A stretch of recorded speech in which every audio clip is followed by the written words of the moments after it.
Welcome to On Trauma and Power. I'm your host, Jenn Turner, co-founder of the Center for Trauma and Embodiment. I'm so glad you're here with us. Each episode, I sit down with different experts, educators, authors, survivors, and practitioners, sharing different trauma-informed experiences across various fields. Join us as we explore the complex intersections of trauma and power through embodied healing and diverse perspectives in both our personal and collective healing journeys. Let's dive on in.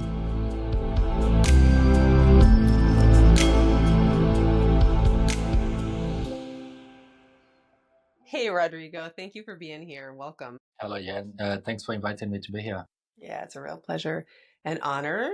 So I will do a short introduction for our listeners and then hand it over to you so you can lead us through kind of a grounding, centering, and we'll take it from there. Beautiful. Excellent.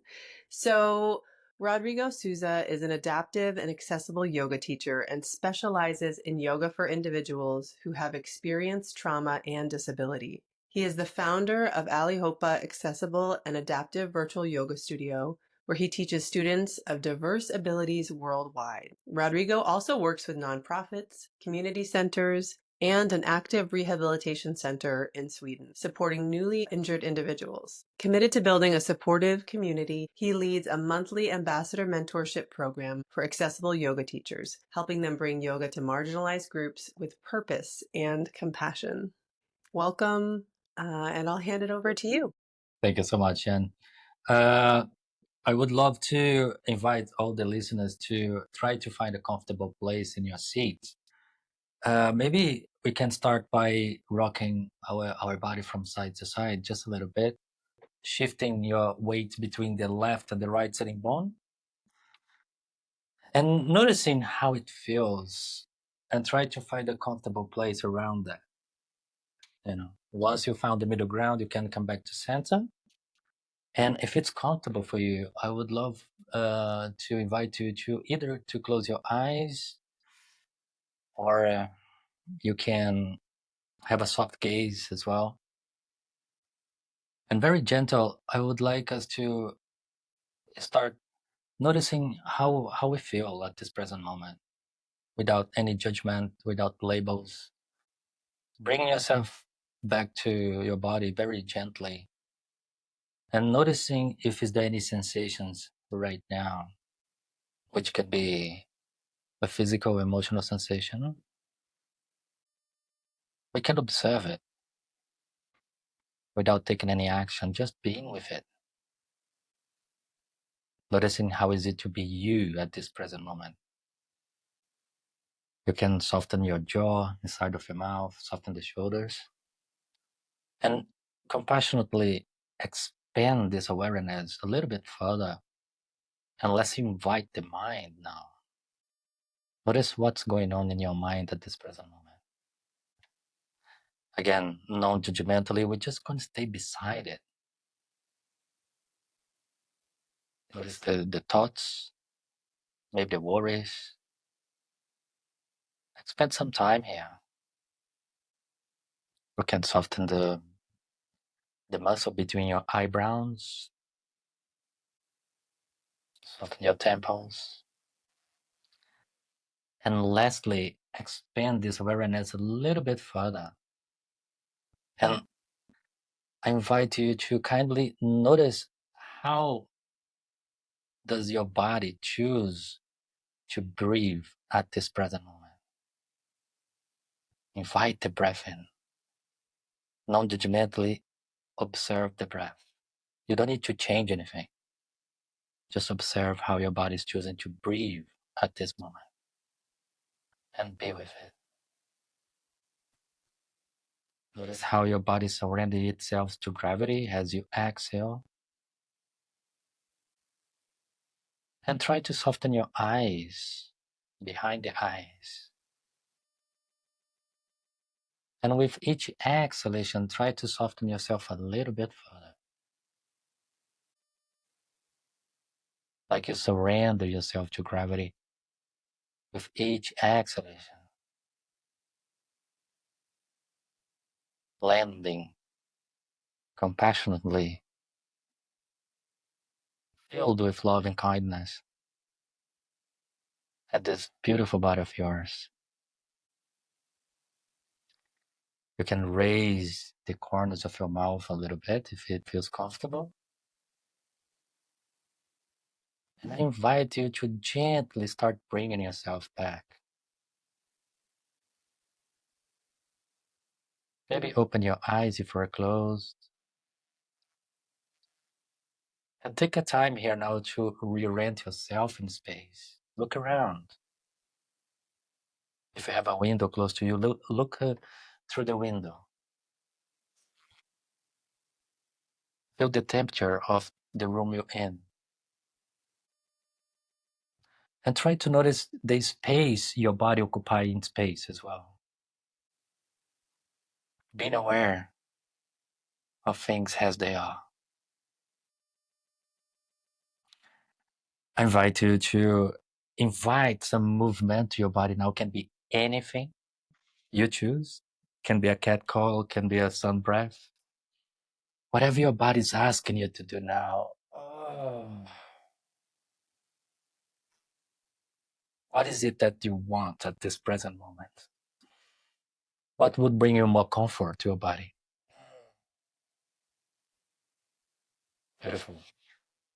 You can reposition yourself in the chair now, back to center.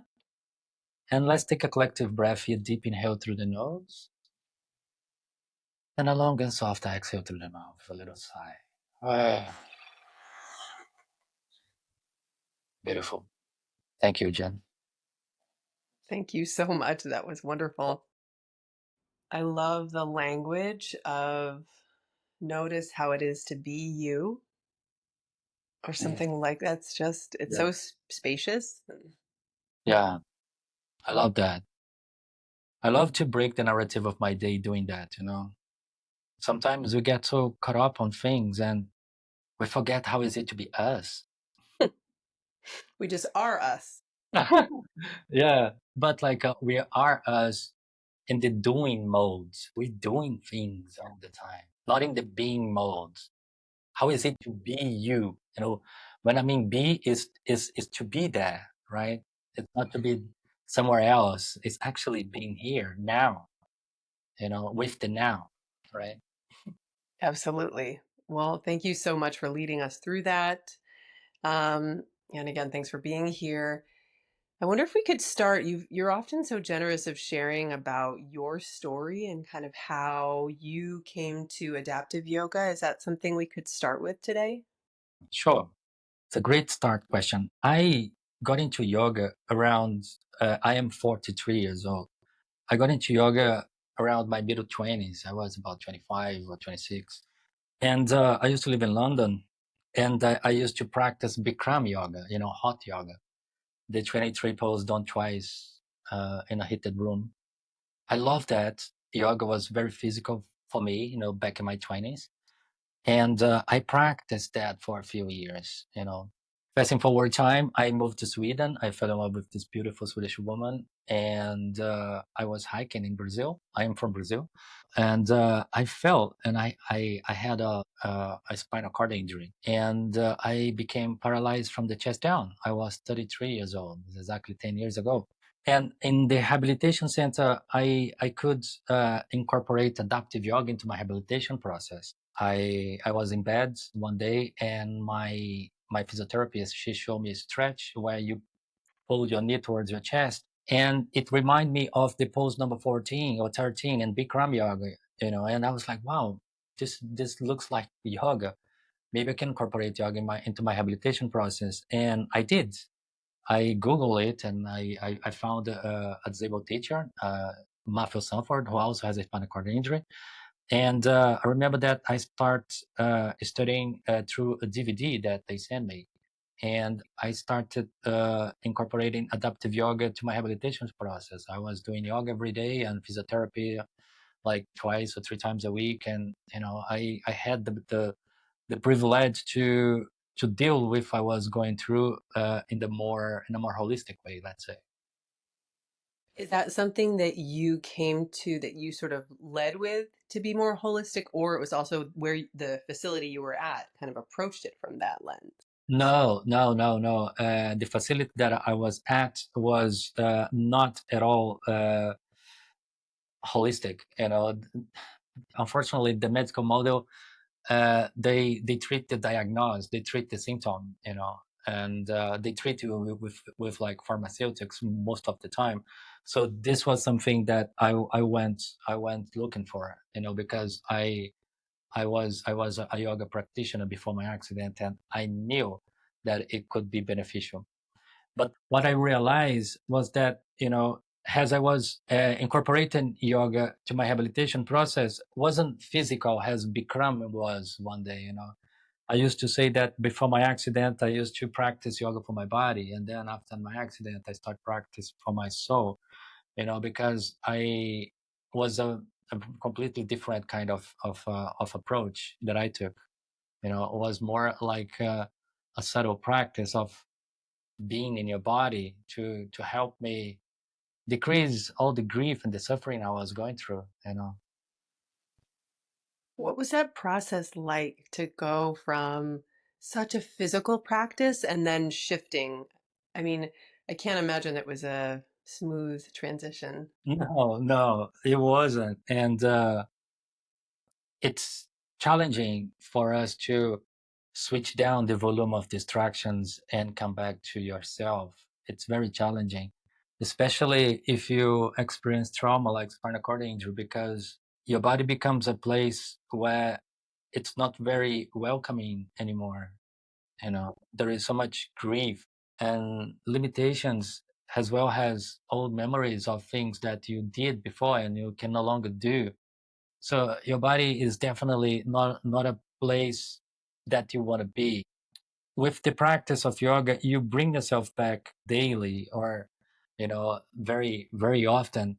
And the process is, there is a lot of things that you don't get healed from, or there is no other way that you accept your situation than to embrace it, whatever is that to be embraced. We don't heal from trauma by bypassing it, by distracting ourselves from it. So the fact that I was in my body every day, coming back to it, even though there was a lot of suffering there, with time I could realize that there were joy as well, even though I was going through the dark night of the soul, as I like to call it. I found beauty on this as well. I found joy. Joy and grief can coexist. Grief and joy, they can be in the same body. And that was a beautiful realization, because I I didn't suppress my trauma or my, let's say, uncomfortable feelings anymore. I was like letting them be, even though was challenging. Every day I was like, okay, yeah, you are still here. I'm not going to stop living. I'm going to take you with me. You're going to be my friend now. I'm going to befriend you, grief. I'm going to befriend you, shame. I'm going to befriend you. I'm going to live with this body forever. So I'm going to befriend everything that is in here. I'm going to fall in love with myself again. Even though, like, society tell us with through this terminology, disabled, incapable, invalid, during yoga, I saw myself as myself. I never saw myself as broken. Even though my body was broken, I always see myself as a whole being. And that is because, I was having this embodied experience through the practice of yoga every day. So the practice has changed tremendously. Was an outward, egoistic, body-based practice to a more profound spiritual one. There is no even, like, it's just it is another practice, which I believe, that it's closer to what yoga really is. Yeah. No, and I mean, that's such an interesting conversation too, like what yoga is and the performative nature of a lot of yoga in the West and how it's shown up. There's so much in what you just said that I would love to stay with or explore. And one of the things that stands out to me is this piece around, living with grief and coexisting with, grief, shame, and joy. I think sometimes something I've been curious about lately is like always want to honor the ways that we seek to get distance from our pain and hurt, and also acknowledging the reality of we don't get to pick and choose our feelings. And so if we numb ourselves or withdraw from grief, that also means we withdraw from joy. We're Yes. not able to decide which feelings we experience and which we don't. And so we rob ourselves of the fullness of life when we do that. And it also makes sense that, of course, who wants to sit with their shame? That can be a terrifying thing if it's new, or if there's a whole new layer of grief that you must have been going through in that time. Yeah. And one thing that I realize as well, Jen, is like when you open yourself to feel whatever is there to be felt, like let's talk about grief, which I experience so much. I realize that as the spectrum of grief grows, the spectrum of joy grows simultaneously. Like, your ability to go profound into the grief is, in the other hand, is the same amount that it goes profound, like to experience joy. Like they say, the sweet is never sweeter without the sour. You need to go through a certain amount of grief for you to realize how miraculous everything is. Like, I sometimes I was in so much grief, like in uncertainty, not knowing what I'm going to do with my life. The fact that I was alive and I was experienced that also brought me so much gratitude, because like you see things from another perspective. Things that before my accident doesn't bring me joy didn't bring me joy. And I was seeking all the time. I was traveling a lot. I was very egoistic, drinking alcohol, and searching for those hits of dopamine all the time. After my accident that I became paralyzed, as I experienced a lot of grief, the joy, it came like easily for me. I remember like being able to roll my wheelchair to the supermarket after my rehabilitation center and buy myself an avocado. Like brings me as much joy as I had a 4 month holiday as I used to have. So I'm like, wow, this is like you have that plenitude state that you found yourself into. That there is this spectrum of emotions and they're all there, right? They're all there to be lived. It's amazing. Yeah, Yeah. it's incredible to hear you describe that. And I know that a big part of your work is also kind of challenging the perception around who gets to do yoga and who doesn't, who yoga is for, who it's not. And could you Yeah. talk a little bit about how you have done that in all sorts of realms, and particular maybe in folks with physical disabilities or other kinds of things? Yeah, I'm going to tell you a quick story how I became a teacher. I started working as a rehab instructor and for newly injured folks at this rehabilitation center inside of Sweden. And I started teaching them adaptive yoga and mindfulness because it helped me so much. So I thought I maybe I can give them the tools and will help them as well. And in one particular class where I taught for quadriplegics and paraplegics, some folks come back to me and they say that that was the first time that they returned to their bodies and felt safe again since the accident, and that was very meaningful. That was one of the most beautiful things I have heard in my life. And once I heard that, I felt this tremendous amount of responsibility because there I was with the tools, and my peers, they didn't know that. No one knows. Like folks with abilities do not know that yoga is for them. We don't feel represented. If you Google yoga, and you're going to see white, skinny, middle class bodies. You're not going to see someone in a wheelchair. You're not going to see a disabled person. Like there is no yoga for disabled folks. And I'm like, wow, how can this happen?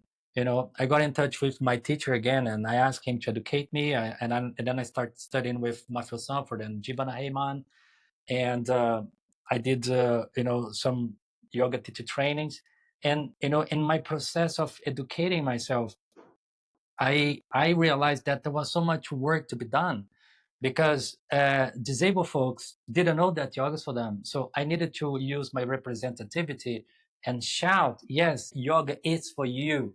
And I felt the need to break the narrative as well, that what the externalized, westernized version of yoga looked like, and hyperflexibility, skinny bodies. Listen, no, that is, it's like yoga, it is that as well. But it's like, any movement you do consciously is yoga. Bring yourself back to your body is yoga. Like subtle practice, pranayamas, meditation is yoga too. So it's like, so from that point of view, yoga is accessible to everyone, everyone. But they do not know that. So it's like, there's a lot of education and conscientization to be done in that part. And my other front line of work is to educate yoga teachers to do the same thing. Because if you go through a YTT today, a yoga teacher training, either 200 hour or 300 hour, you've got no idea how to serve this population. You don't have the tools, you don't have the language. You cannot make someone with a disability feel welcome in your class, feel included. There where my work lies. I've got this, I like to call it a gift. In Brazil, some people call it a pineapple because it's something that is difficult to peel, right? Because there's too much work to be done. But this is what I'm very passionate about, and I'm very lucky because it gives my life purpose somehow. And as I'm helping others, I am automatically helping myself. It's a two-way street. Adaptive yoga is a two-way street. Like the teacher is always the student. I'm always learning, and I always get out of my classes much richer than I got in. My students, they generally teach me so much more than I teach them. I resonate with that. I resonate with that a great deal. And I'm, I like the pineapple metaphor too. I'm going to hold on to that if that's okay. It's a great one. Um, Yeah. you talked about safety in the body, your body, maybe people that you've worked with. It's such an elusive thing and something I think a lot about in relationship to trauma for sure, but even just being a person in this world and all the then layers of experiences that we have. Um, is there more you can say about your thoughts around finding safety in your body, challenges that you have found in that for yourself? Yeah, I like to use a metaphor, of like finding safety or return to your body after trauma, like hugging a cactus. How do you hug a cactus, Jen? How do you do that? You do it gently, right? Very slowly and gently. You do it slowly. You do it at your own pace. Sometimes it's going to hurt, you stop. Sometimes you cry, you stop. When you feel that you have more energy, that you'd like to come back, you go, hug a little bit further. And right, somehow being in your body, as long as it's uncomfortable, you start developing self-compassion. And that is a magic word because once you develop self-compassion, you develop acceptance, you develop loving kindness, like you develop sympathetic joy.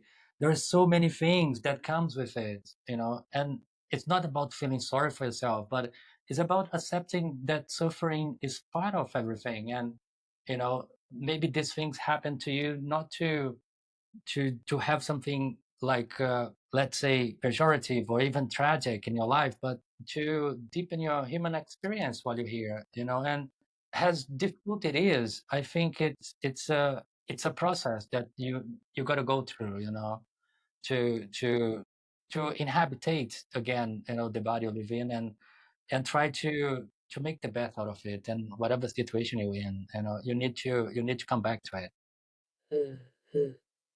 Yeah, that's beautiful, and I love what the way you describe the, when harm happens or pain happens, okay, we slow down, we get to back up. I Yeah. think there's this quality that I see a lot in, the sort of no pain, no gain or push through it, and Oh, yeah, nothing good comes from that, and we're just doing more harm to ourselves. And I know that it is a cultural norm, certainly in the US and around, but like so much hurt happens with that. yeah.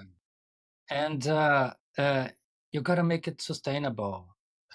We go through so much. You go through so much. You cannot just go for it. I I used to crack crying in shavasana all the time because I was every time I invited silence into my life, I used to cry. When the silence came, everything that was inside me becomes so loud and noise. And sometimes I cry. And then I'm like, okay, Rodrigo, enough crying. Let's go for a walk. Rodrigo, enough crying. Let's watch something silly on YouTube. Let's call a friend. You come back to it afterwards. There is no rush. And sometimes you come back and it's like, it is still there, right? But it's not so scary anymore, Jen. It's not, and you get to a point that is there and, you don't stop living for it because of it. It's like, you familiarize with it, you become friends with it, right? And I don't think trauma heals, but I think that is where you befriend trauma. That's where you learn to live with it, and it doesn't stop you to do anything anymore. It's actually the opposite, because you acquire this emotional maturity, strength and resilience when you experience that, and you've got the courage to be with it without distracting yourself from it. Mm.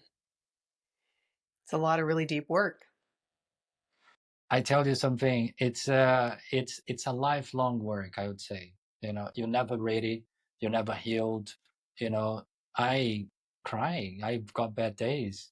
I told the other day on Instagram a story that I was in a beach boardwalk in Malmo, and I saw someone rollerblading pass by me, and then I start crying because it reminds me that I used to love to rollerblade. I was like the other day talking to my therapist, like, but hang on a minute, 10 years has passed. And it's like, come on, I should be healed by now. That's no, no, no, no, no, no, no. It's like, there's too much work to do. It's like, just keep on being gentle. If it comes, it comes. Open the door, drink tea with it. Don't bypass it, don't suppress it. Whenever you talk with me about this, I think the last time we spoke, this kind of came up as well, and it reminds me so much of my experience in relating to and befriending the parts and part of me. I sort of do the IFS parts work, but the part of me that can get suicidal at times, that Yeah, just feels so hopeless and so lost. And for so long, I spent time running from that part because I was afraid if I spent time with it that it would then take over, or that I would feel that way and I would feel that despair. But in fact, slowly, very gently, beginning to turn toward that part and have tea with it and get to know it and yeah, befriend that yeah, has completely changed my relationship to when I feel that darkness come around. It's like, okay, all right, here it is. It's terrifying, but I know this, and I can actually help this part of myself feel at home and welcome to. And yeah, I mean, it's radical because it's, you know, the world and treatment approaches tell us to box that up and like quarantine it far away instead of welcoming it in and making a big yeah, cozy nest with your yeah, suicidal thoughts. yeah. That's so true. That's so true. And our trauma responses as well try to walk ourselves away from it as well. The way even not society, but as well your body. The mechanism that your body chooses to deal with it is to bypass it or to distract yourself from it.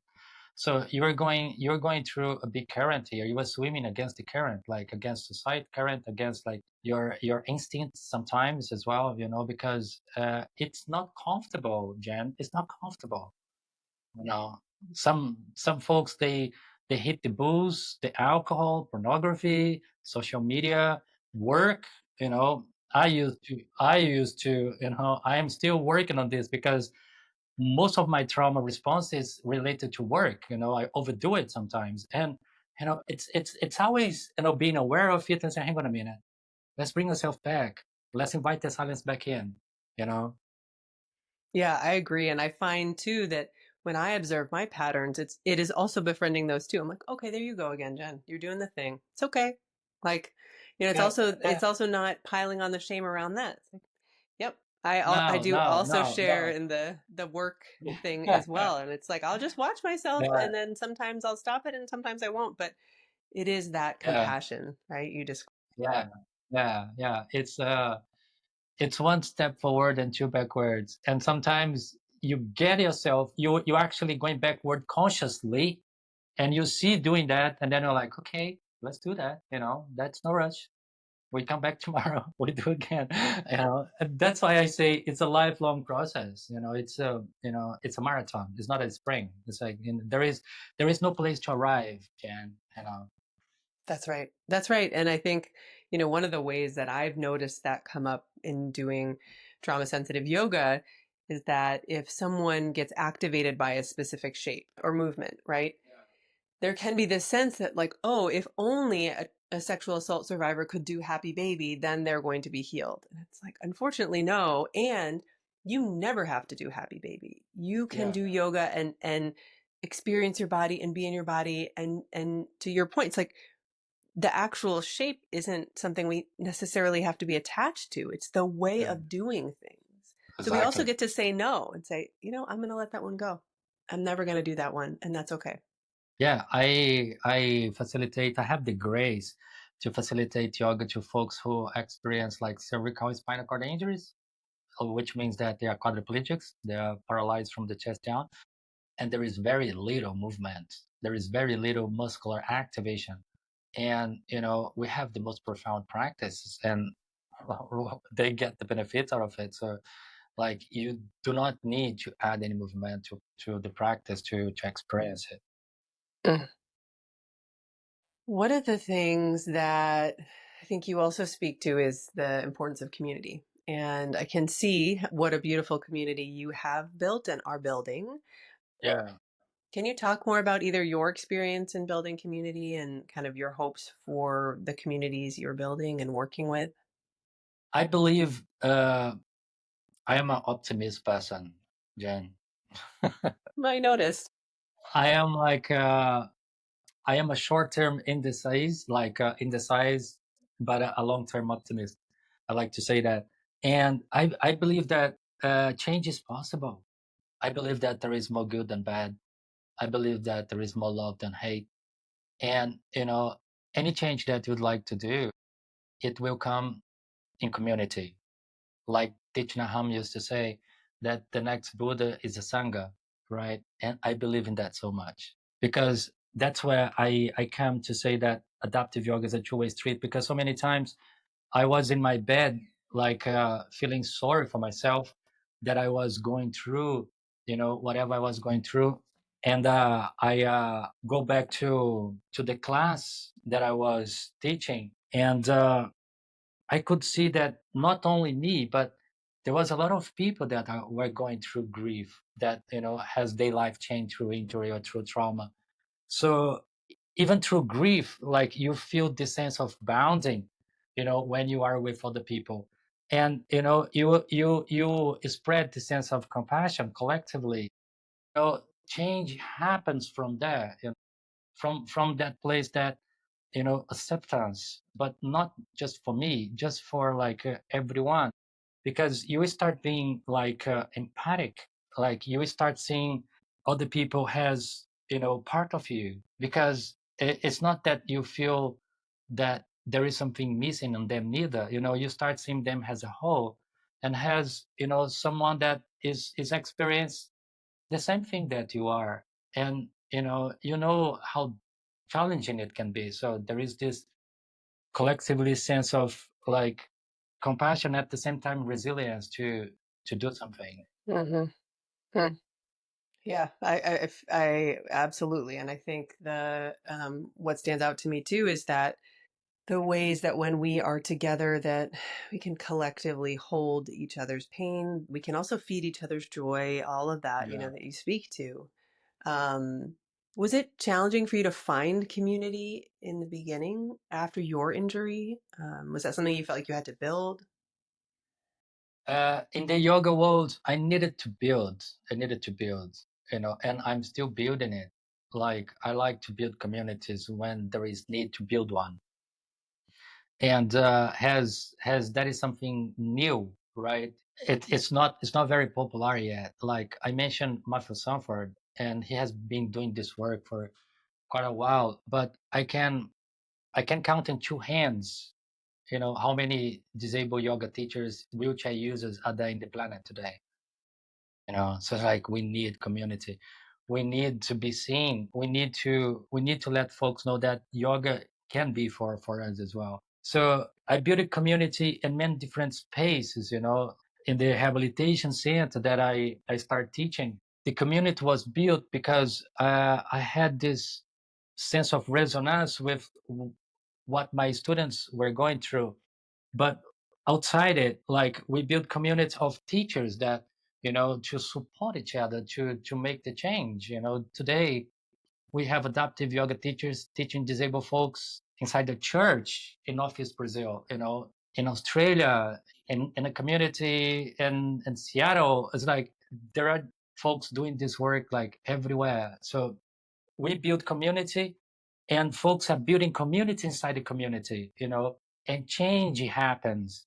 It's like a little work here, a little work there, very community based, you know it's something that I'm very passionate about as well. And we talked a lot about that and the Accessible Yoga Ambassador Mentorship Program. How to take the yoga out of the studio and bring to your community center and bring to your neighborhood. Because in your neighborhood, Jen, there'll be a place where disabled folks meet. There'll be an elderly care home. There'll be a hospital. And like we need to be proactive. We need to go where they are because they don't know that yoga is for them. So we need to go. We need to knock the door. We need to get them breathing. We need to invite them back, right? So it's like this community work. It's where change really happens. I couldn't agree more. I think oftentimes we will have a yoga studio and hope that people feel welcome or that they would know that they could come, and it's No, not enough. And no, it's not enough. um, and it's often that they're not actually maybe welcomed No, in ways we haven't even thought of, based on location, based on accessibility, based on yeah, who's facilitating or teaching. yeah. It is challenging, especially because of the structural accessibility. For someone to get out of the house, they need to have a public transport that is accessible. They need to arrive to a venue they have a ramp or lift or elevator, a disabled parking place, accessible friendly toilet. There's so many things, right? And a teacher who has the abilities assumption of not using the wrong terminology, or not being able to use themselves, use the right language, or being trauma informed. There's like so many things that right the it needs to go right for someone with a disability experience the practice of yoga. But if you educate yoga teachers to serve whatever they are, I think you turn it so more accessible and inclusive, and that is where most of my work lies. We do a lot of work around this. I just came to São Paulo last month, and then I educated 20 yoga teachers. I did Fortaleza as well, 16 more, and then I'm doing Rio de Janeiro in about 10 days, and then we're going to educate 20 more. These 20 teachers, they're going to serve 20 different communities. That's right. That's right. Right? Like just like, and people will feel seen, people will feel acknowledged, people will feel included. It's like there's so much meaningfulness in this work, Jen. So much. And as you're talking too, I'm reminded of how, good intentions are a wonderful start, but there's so much knowledge and training that does need to happen in order to create those conditions for someone to come in. And for, as someone with a currently abled body, right? There's a lot for me to unlearn too that I would so I'm will definitely link to, your trainings and offerings and things like that. So folks who feel moved by this just really incredible sharing you've offered, can participate and educate themselves so that they can host those spaces. Yes, yeah. And I usually say that, you know, it is fun to lead like a Bikram yoga session or a vinyasa session even with 20, 25 students. You know, there is so much purpose when you serve this population, Jen. Like because you I like to say that you're teaching yoga to those for those who needs yoga the most and for those who has access to the practice the least, you know. I don't know because I experienced it firsthand with my body experience, and now I've been teaching. And the other day, one of my students, after training with me, practicing with me for like almost 2 years, he has like a C7 quadriplegia. He's paralyzed. He has a little bit of arm function and no hand function and no trunk control. And he's now able to, pet his dog, like to do lateral flexion and pet his dog. And it's just like, and then you might hear that, but it's like, come on, pet his dog. It's like for someone that experienced the spinal cord injury, broke the neck for like over 13 years, and are able to do that again. And this is huge. Absolutely. This is huge. Monumental. This Absolutely. is huge, huge. What you doing? You are giving like your yoga career this tremendous amount of purpose that I don't know if you would get that anywhere else. And I would go further to say that this is where happiness lies. You know, if you want to be happy, serve, help.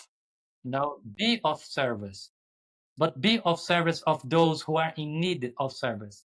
Just don't be of service for those who wants to have a summer bikini body, which is okay too. But it's like it's like really like there's so much work to be done. And if you're a yoga teacher, that is like a opportunity to give this sense of purpose to your career. Fully agree. I could talk to you for hours. Thank you so much, Rodrigo, for spending time with me and with us, for sharing so openly everything that you shared with us today. And we'll link to all of sort of your things in the the notes to the podcast. But is there anything else that we didn't get to today that you would want to share with folks? No, I would like to just to thank you for the opportunity to pass the mic, and hear my story, and let me make other folks conscious about what we need, right? We need to diversify this practice of yoga. Like we need to have a place at the table. Disabled folks need to be seen. We have the right to be in our bodies, and yoga teachers has the tools. Like let's spread the love, right? That is the right word. Spread the love around. Diversify the love you want to give. Amazing. Thank you so much, Rodrigo. And such a pleasure to be here, Jen. Thank you for inviting me. Of course.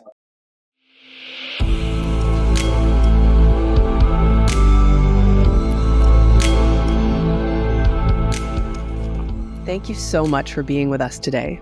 To find out more about today's guest, head to healwithcfte.org/podcast. Follow us on Instagram @On Trauma and Power to stay up to date on future episodes.